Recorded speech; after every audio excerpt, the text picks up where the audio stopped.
del 30% en el pago del impuesto predial para todas aquellas personas que tienen un inmueble y que tienen más de 60 años.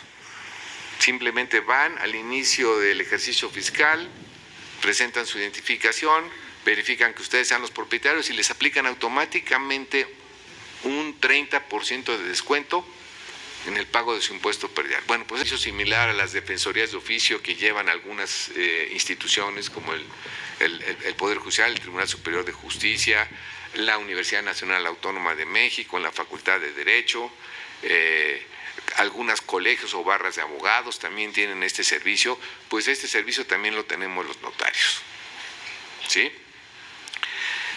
Otro tema en el que también participamos y que es muy común en la población es el tema de la regularización de pues le llamamos de la tenencia de la tierra, pero es en realidad la regularización de inmuebles en general, ¿sí? ¿A qué llamamos regularización? Pues a la actualización, digamos, de la titulación de los inmuebles, ¿sí? ¿Qué es lo que sucede cuando una persona fallece y el inmueble pues queda a nombre del abuelo o del bisabuelo? ¿Sí? Ya me ha tocado casos en donde he intervenido en operaciones donde un inmueble pues no se ha movido jurídicamente en el registro público de la propiedad de estado estático pues por más de 140 años. ¿Qué sucede? Pues que el titular original registral pues a lo mejor era el bisabuelo, después continuaron los hijos, después los nietos, después los bisnietos, y a través de las generaciones también, a lo mejor desafortunadamente han fallecido algunos herederos, y entonces resulta que ese inmueble pues cae en un estado de irregularidad. ¿Por qué? Pues porque a lo mejor las personas no tuvieron la asesoría, la orientación o la facilidad, como ahora se pretende instaurar en esta nueva ley, sobre todo facilidades y apoyos de tipo económico, que ahorita voy a mencionar, para poder en su momento hacer esa regularización, es decir, tramitar la sucesión del titular original y haber adjudicado a través de las distintas generaciones pues ese inmueble hasta llegar a los propietarios o poseedores actuales del mismo. Ese procedimiento de regulación de ese inmueble de más de 130 años inactivo, nos tardamos como 5 años en regularizarlo con varios procedimientos judiciales de por medio porque no había otra forma de poder determinar a quién le correspondían un porcentaje de derechos de ese inmueble. ¿Por qué? Pues porque entre otras cosas el heredero que había fallecido, el heredero intermedio que había fallecido, pues no había otorgado testamento, entonces un juez tiene que determinar jurídicamente a quién le corresponde esa porción hereditaria, ¿sí? Entonces las cosas se van complicando.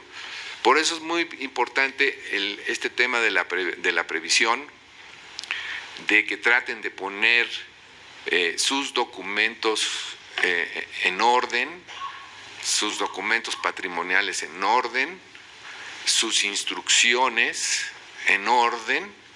También hay otro instrumento jurídico muy valioso que se llama un documento de voluntad anticipada, sí, que no sé si han escuchado hablar de él, pero es un documento por virtud del cual las personas también determinan que ante la situación de encontrarse en una enfermedad en etapa terminal, ya no les apliquen más procedimientos extremos que les prolonguen innecesariamente la vida, ¿sí?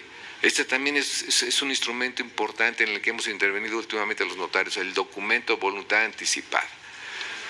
¿Por qué? Porque llegada la situación en donde la persona está diagnosticada con una enfermedad terminal, algunos hijos dicen sí, que se sigan practicando todas las intervenciones, que lo sigan manteniendo conectado ahí a un respirador artificial y que sigan obstinadamente manteniendo una situación que ya no tiene ningún remedio médicamente hablando. Entonces las personas tienen la posibilidad de que ante encontrarse en esa situación otorguen este documento de voluntad anticipada.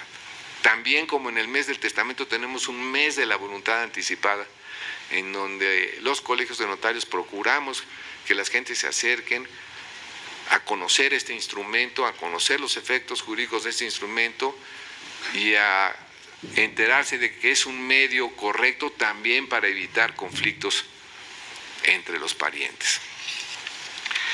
Otro punto, bueno, tengo muchos puntos, pero nada más voy a hablar de dos más para no alargarme también tanto,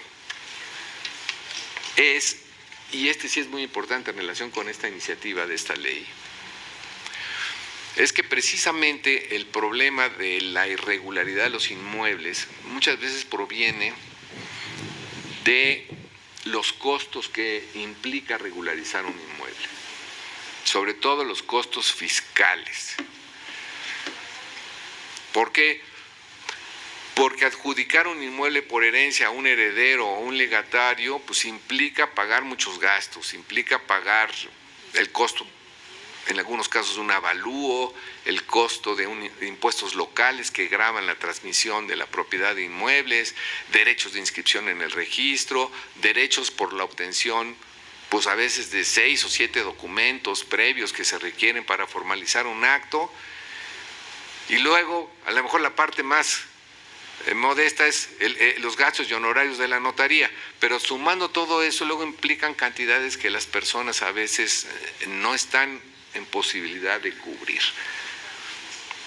Ya ha habido algunas acciones legislativas importantes, por ejemplo, de apoyos fiscales para los adultos mayores, como el caso de las reducciones actualmente en la Ciudad de México del 30% en el pago del impuesto predial para todas aquellas personas que tienen un inmueble y que tienen más de 60 años. Simplemente van al inicio del ejercicio fiscal, presentan su identificación, verifican que ustedes sean los propietarios y les aplican automáticamente un 30% de descuento en el pago de su impuesto predial. Bueno, pues este beneficio es magnífico, pero este beneficio fiscal hay que llevarlo a otros ámbitos en donde también los adultos mayores tienen dificultades para hacer frente a los costos de la regularización de un inmueble. Concretamente me refiero, por ejemplo, al caso del pago del impuesto sobre adquisición de inmuebles o el pago de los derechos de inscripción en el registro público de la propiedad, que en algunas entidades es oneroso, es fuerte.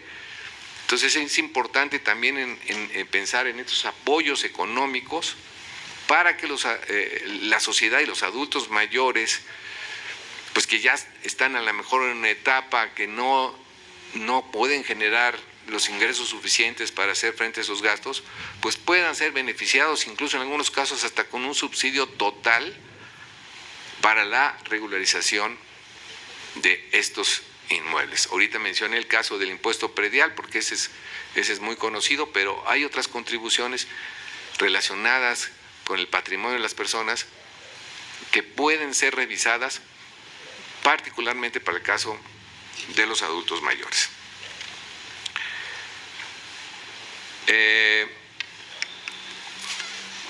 Hay otro caso también muy frecuente que también puede llevarse a esta ley, por último, que es la regularización de lo que se llaman los condominios familiares, donde muchas veces los padres permiten que los hijos dentro de sus terrenos empiecen a construir sus viviendas, ¿sí? Y ahí van creciendo el número de viviendas conforme al número de hijos y al rato tenemos que en un terreno pues hay 5 viviendas y jurídicamente eso se complica. Entonces también hay acciones gubernamentales y previstas en la ley que permiten resolver estas situaciones. En fin, podría seguir enumerando aquí muchas acciones que pueden llevarse a cabo para beneficio de la protección del patrimonio. Agradezco mucho la invitación, la participación que nos permiten tener en este foro y estoy a sus órdenes para cualquier pregunta o comentario. Muchas gracias.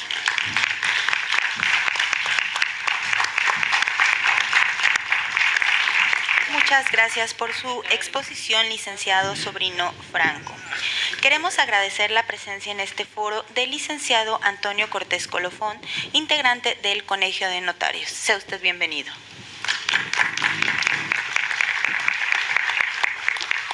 A continuación, escucharemos las palabras de la diputada Irma Jordana Garay Loredo. Sí, es la amable diputada. Gracias, magistrado. Muy buenos días a todos y a todas. Bienvenidos a la Casa del Pueblo Mexicano. Los recibimos con mucho cariño. Esta es su